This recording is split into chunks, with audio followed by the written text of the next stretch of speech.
gyan about CAT or something like recruitment communication, there's some pearls of wisdom that I've picked up. Modern thinkers of today. And the first one I start with, if you can dream it, you can do it. This has been one of my strong beliefs, that dreams are not something coming from the realms of fantasy.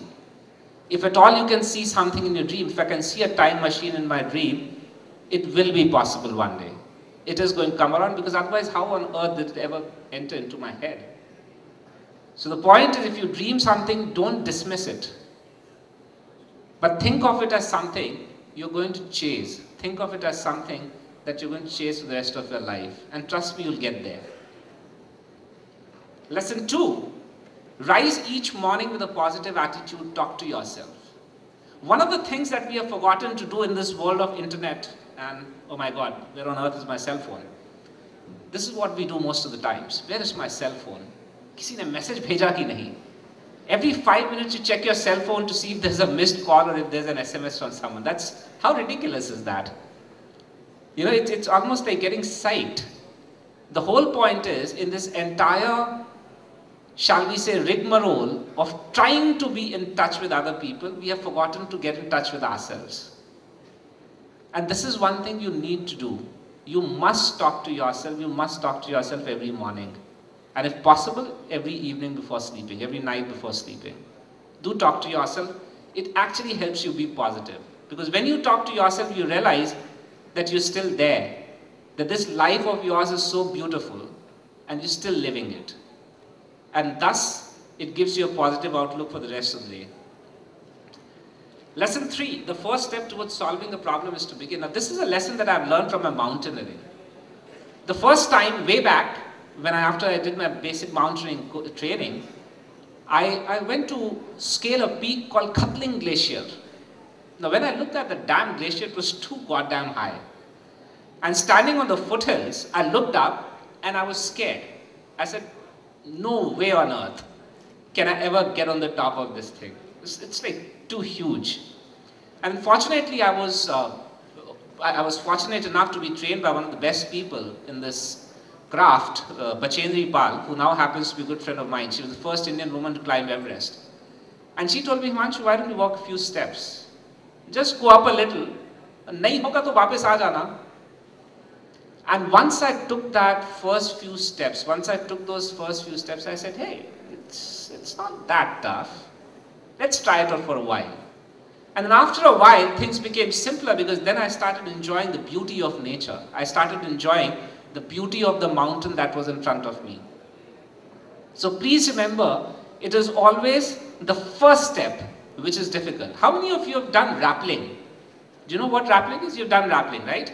Now, what is the most difficult part of rappelling?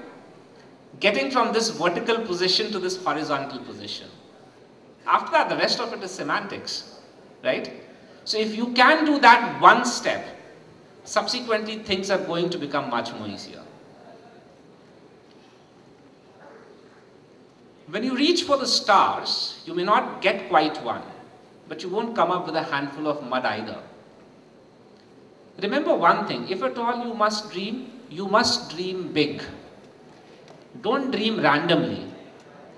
If at all you participate, please participate to win.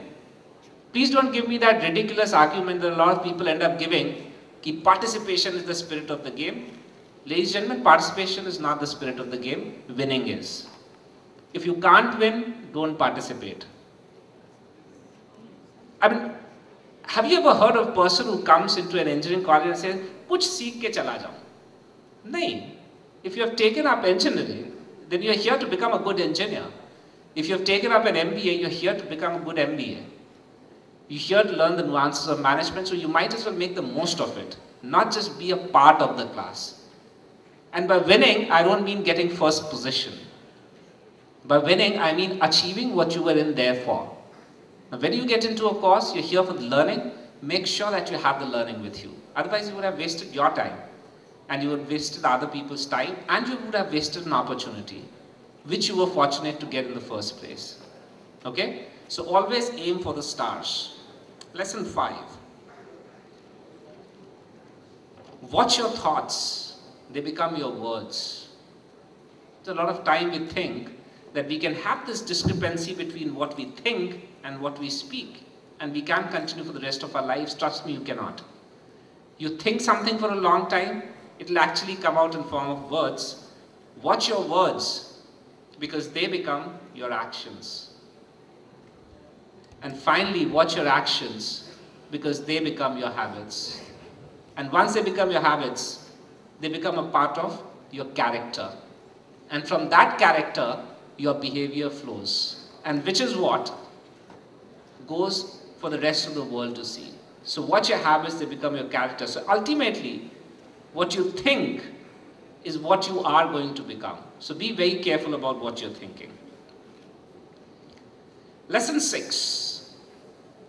If you want happiness for a lifetime, learn to love what you do. And if you seriously don't love what you do, then trust me, it's no point wasting your time. Don't waste your time. If you don't love what you're doing today, if you're here just because somebody's told you to, or if you're here simply because you did not have any other choice, then trust me, it's not worth it. Might as well start figuring out what next.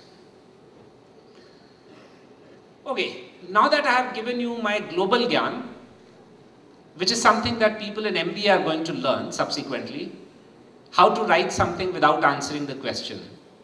How to write 10 pages of an answer, especially if you have a HR subject like HR or OB or marketing. You write reams and reams of paper without actually having any meaning in it. But then, being done with my beautiful pearls of wisdom, now I come to something. How to bell the cat. How many of you intend to write the cat? Anyone? Oh, I can see a few hands. I mean, you don't have to be scared. I'm not going to kind of question if you actually write it. But okay, those of you who are going to write it, remember one thing. In fact, this holds good for any competitive exam that you ever write. You must build a solid base. See, CAT is not about how fast you are in doing calculations and doing arithmetic calculations or in reading a particular passage, but it is about how much have you really understood the very, very fundamental concepts. In fact, those of you who know, who have some idea about CAT would know that the kind of questions that we ask come from the syllabi, which is that of class 10th. But if you look at a CAT question paper, many people would not be able to solve it even if we give them 3 years, let alone 3 hours. Of course, we don't give them 3 hours either. We give them 2 hours and 15 minutes. So far, we might reduce it now. But the point is, if you have your fundamentals in place, then you're likely to do well, because what we are actually testing is the aptitude. And the kind of questions that we give you over there test your aptitude and not your speed. And that is a misnomer. People who think it's all about speed, it's not. It's about aptitude. If you have the aptitude, you'll be able to crack it. Second thing is, I have seen a lot of people, especially because most of the people who write CAT are from the engineering background, almost 80%. And then we end up taking almost about 85% of engineers into our MBA courses. One of the questions, one of the sections that they really screw up big time is the verbal section. There's no shortcut to that. There's only one way to deal with the verbal section, and that is to read as much as you can. Now that is another habit which a lot of us, in fact when I ask a lot of my students at now, a lot of them don't read these days. I mean, they haven't read the classics, they don't read non-fiction at all. They read a bit of fiction, possibly the Ludlums and the Jeffrey Archers and who's that poet guy? John Grisham's and so on and so forth. I mean, I'm not saying that it's bad. It's also great. But the only thing is, when you're reading fiction, you're not actually using your brains. You're simply looking at it as a story, you're appreciating the narrative, and that's the end of it. But if you read non-fiction, then you actually have to analyze things. So if you read someone like, say, an Umberto Eco or a Noam Chomsky, then you're actually going to analyze some of the stuff, and that helps you in preparing for any of these entrance exams. You must read something which is analytical in nature. And whenever you are reading something, any book for that matter, if you come across a word which you do not understand, don't let it by. Don't let it go by. Go to a dictionary immediately, make a card, write down that word, write down the meaning of that word, and write down the sentence which you read. So that you know in which context that word can actually be used, and then subsequently make sure that you actually use that word in your conversations. Please remember that unless you use something, you will always lose a language. The nuances of the language can be kept, can be, shall we say, kept within yourself only if you use the language.